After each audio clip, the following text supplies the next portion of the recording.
Right guys, so we are now back out into the city. This is my city. I love taking shots of London, and I thought this would be a perfect opportunity to make a video about what I think are the perfect settings for street photography.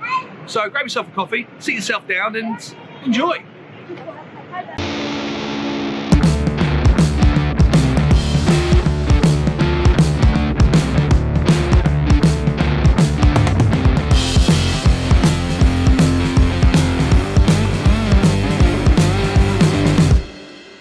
What's up guys, welcome back to another video here at Benham Media. My name is Nathan. It's an absolute pleasure to have all of you here today. Thank you so much for tuning in.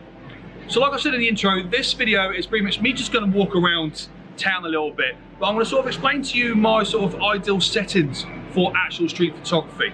Now, these are sort of like what I feel are the best settings, so depending on your circumstances and your camera, anything like that, you know, you can sort of like deviate slightly away from them, but these are sort of settings that I generally use for the majority of my sort of street photography photographs. So like I said, don't need to sort of like take me by gospel really.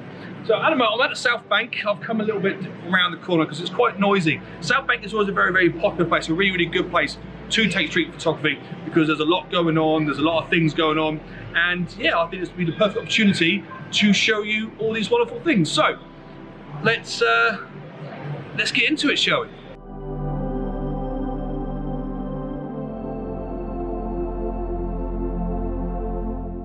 So how today's going to work is I'm going to talk about the settings that I like to use on a bog standard day, and then we'll throw some photographs in between each sort of like clip of the video to sort of like demonstrate those type of settings themselves. Now, when I talk about the bog standard day, I'm talking about a day like today where the sun is out, it's a nice, beautiful day in your sort of location. Now, today the sun is really out. Like the shadows are quite harsh, the brightness is quite high, so you might need to adapt slightly depending on your sort of surroundings. But a normal type of day like today is, you know, sort of like perfect for street photography. And the first thing I'm going to recommend is that you set your sort of camera to M right here. See, it's right here, this little nice little M button. Now, a lot of people are afraid of M. It is known for manual. And the reason why people are afraid of that because it means you are in control of all of your three main settings. That is shutter speed, aperture, also known as f-stop, and also your ISO, your ISO. First thing I'm going to talk about is your shutter speed. So I'd recommend your shutter speed to be about 1/250. So that's a really sort of like nice, sharp shutter speed. It is quite quick. It means you won't get a lot of motion blur in your photographs, but of course you can always crank that up to 1/1000. Now what I mean by shutter speed is how long your shutter is actually open for. So if you bring your shutter quite low, it means your shutter is open for a while. It's usually down for seconds. So 1/125 means it's 250th of a second. So it means that's quite quick, which means if you've got any movement in your shot, it's going to be sort of like captured in time. And the higher that number is, so 1/300, 1/400, and so on, it means how quick you can capture that little moment in time. So anything between 1/125 and 1/1000, that's a really good sort of like bracket to start off your sort of like your shutter speed. So I would highly recommend them. So let's have a look at some of these shots within that sort of like bracket, shall we? So let's go and have a bit of a shoot at the wheel, shall we? Yeah, this one just here, to be honest.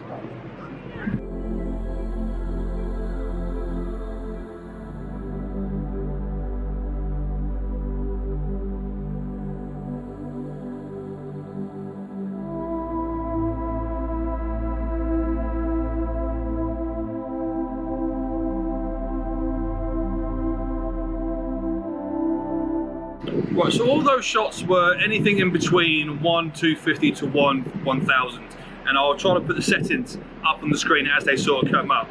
But that sort of gives you the understanding that that is a really good sort of like bracket of settings. What I'm going to tell you now is about our f-stop, our aperture.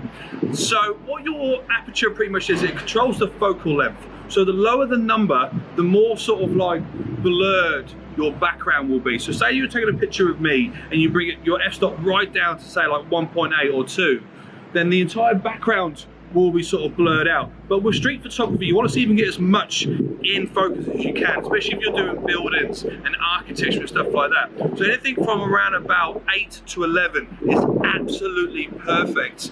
Of course, if you want to get a little bit more personal, bring it down to, you know, 4 or 3 or 2. But if you are trying to get like a nice sort of like a bracket, a nice sort of like a scenery type shot, and that will work with anything from city to also landscape if you're out and about in the fields or in the mountains, in the Peak District, the Lake District, anything like that. You want to bring your aperture up higher and higher and higher. Yes, that will also affect some of your other settings. That's why you need a little bit of a juggle between 3. So that's why manual is very, very important with this thing. So if you bring your aperture up, you might need to bring your shutter speed down a little bit, because you're trying to control as much light that comes into your camera as and when you can.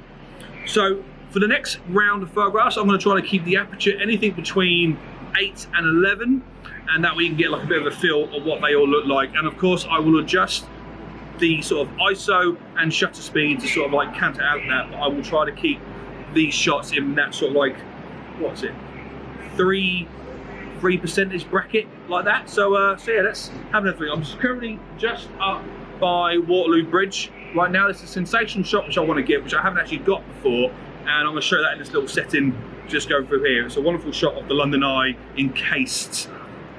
Shot of the London Eye? No, it's a shot of Big Ben encased in the London Eye. Of course, Big Ben's in scaffold at the moment, so it might not really be any good. So I might not even show it. Who knows? Well, this segment went well, didn't it? Let's keep going, shall we?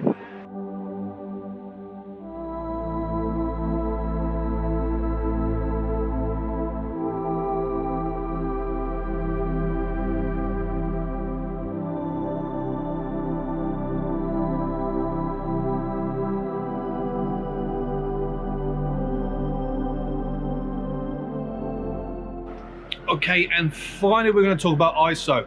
Now, ISO on a day like today isn't that important, but depending on where you are shooting, if you're in a dark alleyway or anything like that, this is where you need to start thinking about it.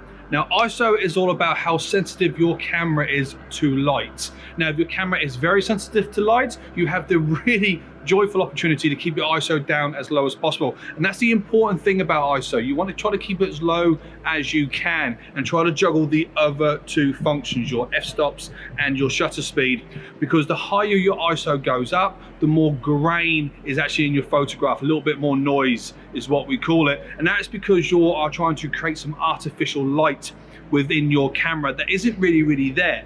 So ideally on a nice beautiful day like this, you want to try to keep your ISO as low as possible. Say 100, and try to keep it there as much as you can and adapt your other 2 settings to sort of match and give you the right exposure in your photograph. Of course, if you're on a bit more of a shadowed area, which is where I am right now, you might want to bring your ISO up a little bit, but no more than around about 400 if you want to get sort of like that sweet spot. Now, like I said, depending on your camera, you can probably crank your ISO up a little bit higher to say around about the 1000s, 1600s. But of course, the higher your ISO goes up, the more dirtier your photograph will be. But on a day like today, with the sunshine beaming down, I've not really had to touch my ISO whatsoever. So we're going to take a few more shots. The ISO is probably roughly going to be around 100, unless I go into one of the underpasses in the bridges, then I might have to bring it up a little bit. But yeah, you want to try to keep your ISO down as quick as possible. So let's see a few more shots, and then we'll sort of round up this video with sort of like hitting the main key points, and then we'll end it there. So let's get a few more in, shall we?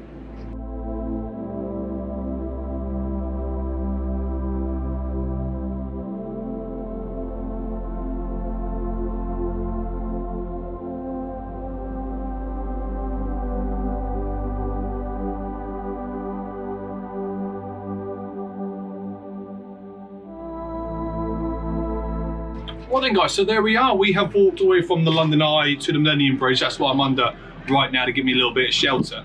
So let's just recap on those actual settings overall. So we're going to start with the shutter speed. So you want the shutter speed anything between 1/200 to 1/1000. That gives you a nice sort of like quick shutter speed to capture any sort of motion that's within your shot.